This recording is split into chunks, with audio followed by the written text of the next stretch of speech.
Hello students, स्वागत है आपका English competition exam with SSP में। लास्ट क्लास में हमने पीजीटी के कुछ टॉपिक्स किए थे जिसमें कि आपने सभी वो टॉपिक्स देखे थे। 2 टॉपिक्स हम कंप्लीट कर चुके हैं। मे बी आज ये 3rd टॉपिक है and it's name is PV शैली। होप सो कि आप में से बहुत सारे स्टूडेंट और बहुत सारे फ्रेंड्स जानते होंगे पीवी शैली कौन है और काफ़ी फेमस हैं। तो चलिए इनके बारे में स्टडी करते हैं टाइम वेस्ट ना करते हुए।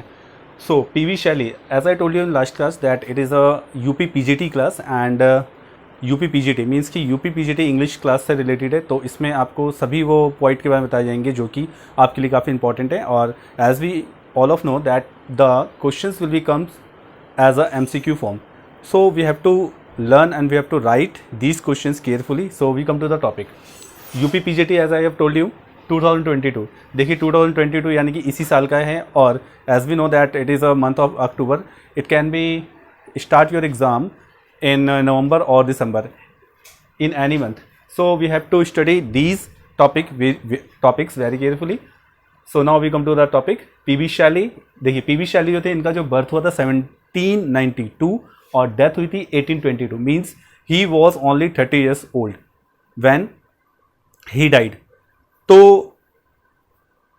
और भी ऐसे पॉइंट हैं जिनकी अर्ली एज में डेथ हो गई है। तो अर्ली एज में जो डेथ हुई है उसके हिसाब से देखा जाए तो जॉन कीट्स हैं जो कि काफ़ी फेमस पोइट थे और कोइंसिडेंटली ये दोनों जो पोइट थे ये फ्रेंड थे, एक दूसरे के दोस्त थे। तो चलिए ठीक है, इनके टॉपिक पे आते हैं। लाइफ पीवी शैली फादर वॉज सर टिमोथी शैली। देखिए सर टिमोथी शैली इनके फादर का नाम था, who was an MP of Horsham England, जो कि एक एमपी थे। MP means member of parliament थे, जो कि एक जगह है आपका इंग्लैंड में, हैरशम नाम है। As I told you in last class that whatever important I will mark and underline. So you have to all these topics, you have to see all these topics carefully. Now we come to the next topic. He became famous after his death.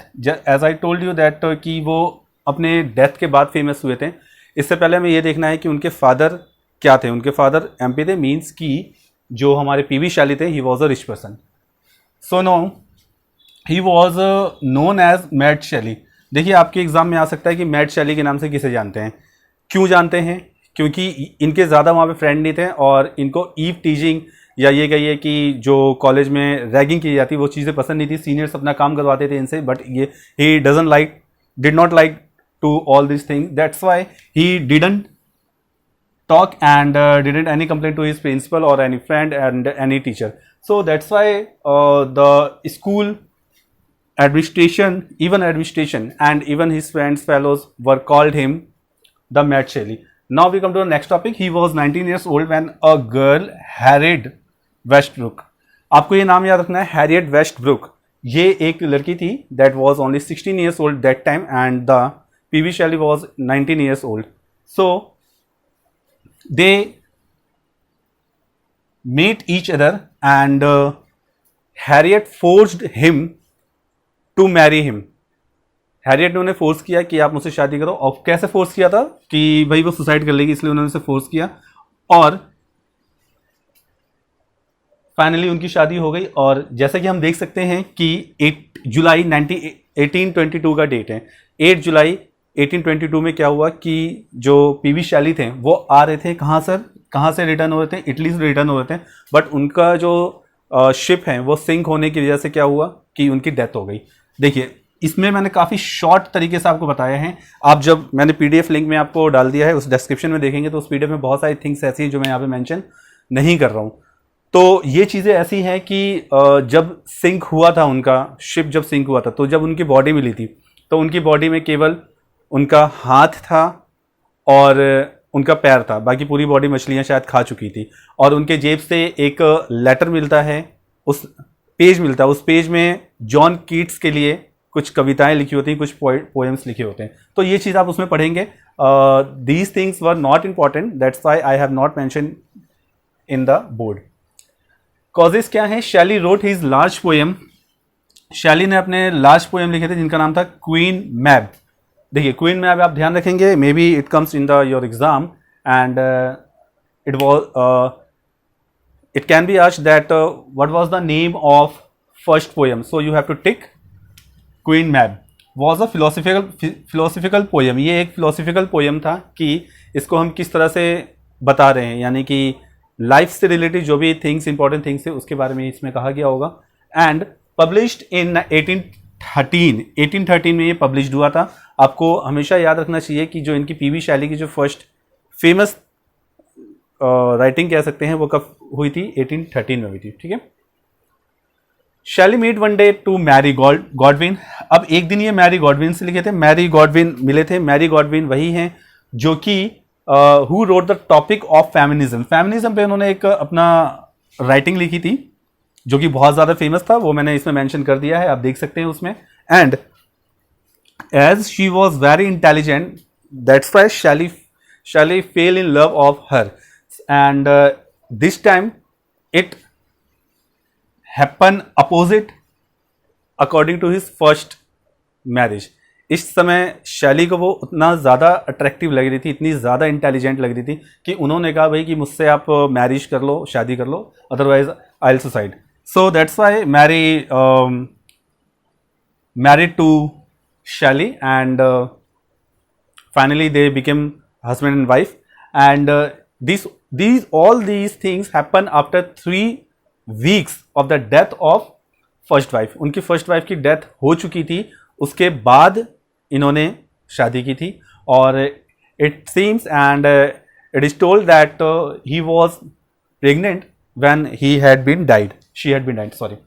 So now we come to the next topic, work in 1820 due to his friend's death। देखिए, as I told you in starting and I have told you in my last video that there was a poet whose name was John Keats। and John Keats वही है, मैं आपको बार बार बोलता हूँ, जिन्होंने ये लिखा है A Things of Beauty is a Life Forever। तो ये अपने हर पोएम में इसकी स्टार्टिंग करते हैं। नाम क्या था इनका? जॉन कीट्स था। बट 1820 में क्या होता है कि जॉन कीट्स की डेथ हो जाती है। जब इनकी डेथ होती है तो वो यही कहते हैं कि आप एक काम करें कि मेरे पास आ जाएं before the death. But doctor ने इनको कहा होता है कि आपको एक खुली जगह में जाना है जहाँ से काफ़ी अच्छी तरह से आप सांस ले सकें और आपके लंग्स पे कोई इफेक्ट ना पड़े, तो आप वहाँ जाएंगे। That's why John Keats refuse to proposal of the PB Shelley. So now 1820 में उन्होंने अपने फ्रेंड के डेथ के लिए एक एलिजी लिखी। अब देखिए, एलिजी उसे कहते हैं जब आप किसी की डेथ पे लिखते हैं। तो उस एलिजी का नाम क्या था? एडोनाइस। तो एडोनाइस अपने आप में ही एक बहुत बड़ी एलिजी है, उसमें बहुत सारी चीज़ें बताई गई हैं। जॉन कीट्स के बारे में बताया गया है, शुरू से लेकर एंड तक बताया गया है। That was one of the best work in his life, जो कि उनके लाइफ का one of the best work था। इन 1817 he wrote a poem on the revolt of Islam. और 1817 में उन्होंने एक पोएम लिखी जिसका नाम था रिवोल्ट ऑफ इस्लाम। क्या नाम था?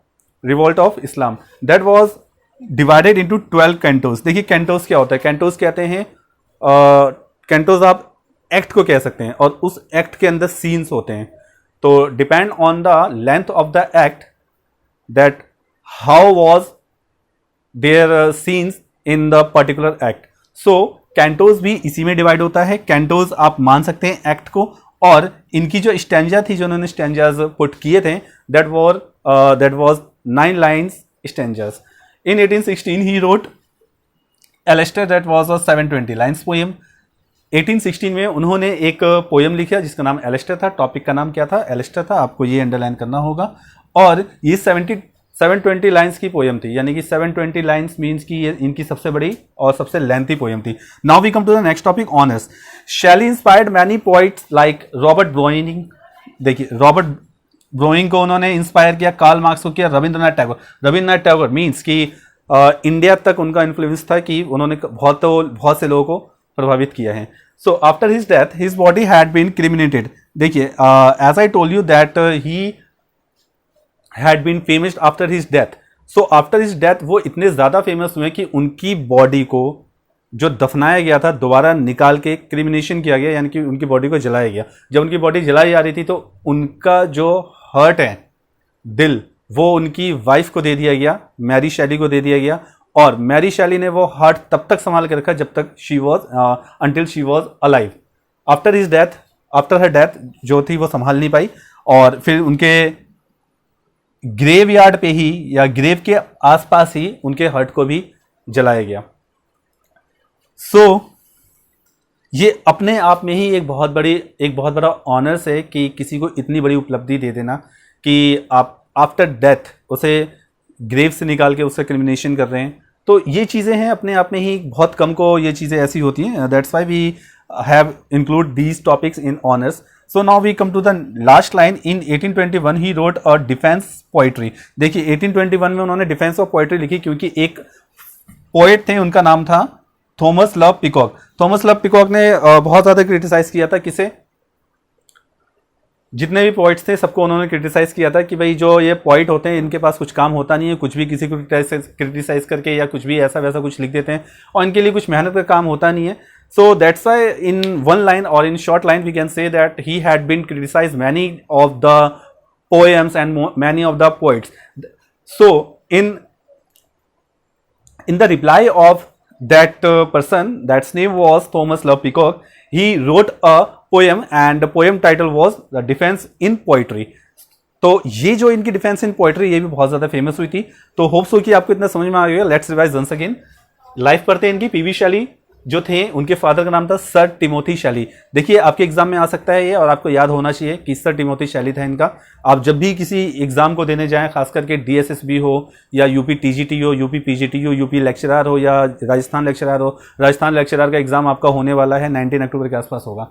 चलिए we come to the topic. Who was an MP of the Horsham. Horsham England में एक जगह है जहां के वो एमपी थे। MP means member of parliament. It means that Shelley was a rich person and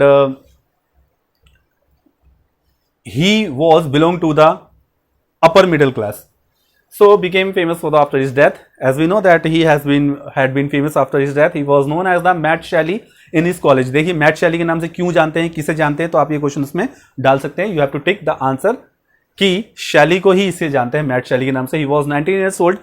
जब ये when he was 19 years old he met a girl, I think so her name is Harriet.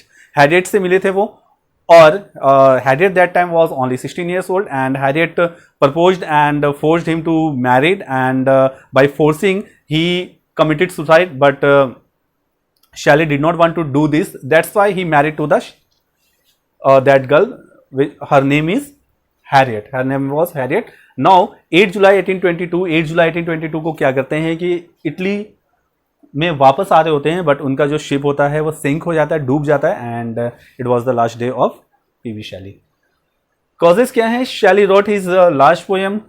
Last poem का नाम जो उनके queen मैब नाम है, that was a philosophical poem. जो उन्होंने लास्ट पोएम लिखा वो क्वीन मैब है, और जो कि एक फिलोसफिकल पोएम था। Poem published in 1813। शैली मेट वन डे अ मैरी गॉडविन। मैरी गॉडविन जो थे एक तरह से उनके जो फादर थे वो शैली से बहुत ज़्यादा अटैच थे और बहुत ज़्यादा करीब थे उनके, और ये इन्फ्लुएंस था उनका उन पर कि उन्हीं के माध्यम से वो पोएम लिखा करते थे। तो that's why we can say that this is the topic that pressurise और that make the moment of both of persons to meet each other, and that's why we can say that when P.V. Shelley saw Mary Godwin, in that time he was inspired by her beauty, her intelligence, her wiseness, etc., etc. So he proposed him and wanted to marry with the Mary. So now work in 1820 due to his friends death. 1820 में John Keats की death हुई थी। John Keats वही है जो कि हर poem की starting में ये जरूर लिखते हैं, the things of a beauty is a joy for ever. ठीक है, और इसकी मीनिंग मैं आपको बता चुका हूँ पहले ही। He wrote an elegy. Elegy उसे कहते हैं जो कि किसी की डेथ पर या किसी के दुख में या किसी के यादों में लिखा जाता है, और एलेजी का नाम क्या था? एडोनाइज था। तो एडोनाइज जो था it was known as the best work of his life. उनके लाइफ के सबसे अच्छे वर्क में इनको काउंट किया जाता है। And in 1817 he wrote a poem revolt of Islam. Revolt of Islam उन्होंने लिखा था। That was divided to 12 cantos. Cantos की मीनिंग मैंने आपको बता दी है, और हर कैंटोज में कम से कम कितनी थी? 9 लाइन्स स्टेंजा थी। इन 1816 he wrote Alastair, that was a 720 lines poem. Alastair जो उन्होंने लिखा 720 लाइन्स की पोएम थी। आप समझ सकते हैं 720 लाइन्स कितनी ज़्यादा होती हैं, ये बहुत ज़्यादा बड़ी पोएम रही होगी इनकी। ऑनर्स की बात करें तो Shelley inspired many poets like Robert Browning, Karl Marx, Rabindranath Tagore. ये एक बहुत बड़ी बात है कि रविन्द्रनाथ टैगोर तक उन्होंने मतलब उनसे इंस्पायर्ड थे। इट मीन्स कि इंडिया तक उनका इन्फ्लुएंस था। और पीवी शैली कुछ हम पोएम अभी भी देख सकते हैं 11th-12th क्लास के किसी इंग्लिश के चैप्टर में। Now we come to the topic. His death, after his death his body had been cremated again. उनकी बॉडी को दफना दिया गया था, फिर उनको निकाला गया, उनको जलाया गया, बट उनके हार्ट को नहीं जलाया गया। And that heart was given to his second wife Mary Shelley. और मैरी शैली ने इसको तब तक संभाल रखा until he was alive। ठीक है। So now we come to the last line। In 1821 he wrote a defense in poetry। उन्होंने डिफेंस इन पोएट्री में a defense of poetry उनके पोएम का टाइटल ही था।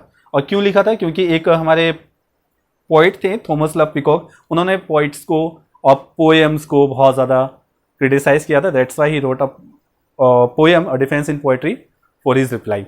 सो होप सो कि आपको ये टॉपिक समझ में आया होगा, और इसमें कहीं भी कुछ अगर प्रॉब्लम हो तो आप मुझसे पूछ सकते हैं। इसमें मैंने काफ़ी शॉर्ट तरीके से बताया आपको। इसमें और भी कुछ चीज़ें ऐड है जो कि मैंने लिंक में आपको डाल दिया है, वो आप देख सकते हैं। इसमें जो चीज़ें ऐड होंगी वो ये होंगी कि पीवी शैली ने कुछ और भी अपनी राइटिंग्स इसमें दी हुई हैं, जो कि आप उसमें देख सकते हैं कि हमने क्या क्या उसमें ऐड किया है। और ऑनर्स की अगर बात करें तो कुछ एक आध पोएम उन्होंने और लिखा है। अगर वर्क की बात करें तो इनके कुछ फ्रेंड्स हैं, उनके साथ मिलकर भी इन्होंने वर्क किया है। सो होप सो कि आपका ये आज का टॉपिक क्लियर होगा, इसमें कुछ प्रॉब्लम नहीं होगी। आप एक बार इसका जब आप पढ़ें, जब आप इसको देखें वीडियो को, तो इसे स्टॉप करके इसका स्क्रीनशॉट लीजिएगा, फिर उसके हिसाब से अगर आप पढ़ेंगे तो आपको बहुत अच्छा लगेगा, बहुत समझ में आएगा। तो होप सो कि आज का ये टॉपिक आपका क्लियर होगा। मिलते हैं नेक्स्ट वीडियो में नेक्स्ट टॉपिक के साथ। तब तक अपना ख्याल रखिए, पढ़ते रहिए और किसी न किसी टॉपिक से कनेक्ट रहिए जो कि यूपी पीजीटी से रिलेटेड है। तो मिलते हैं नेक्स्ट वीडियो नेक्स्ट टॉपिक के साथ। तब तक अपना ख्याल रखिए। Thank you.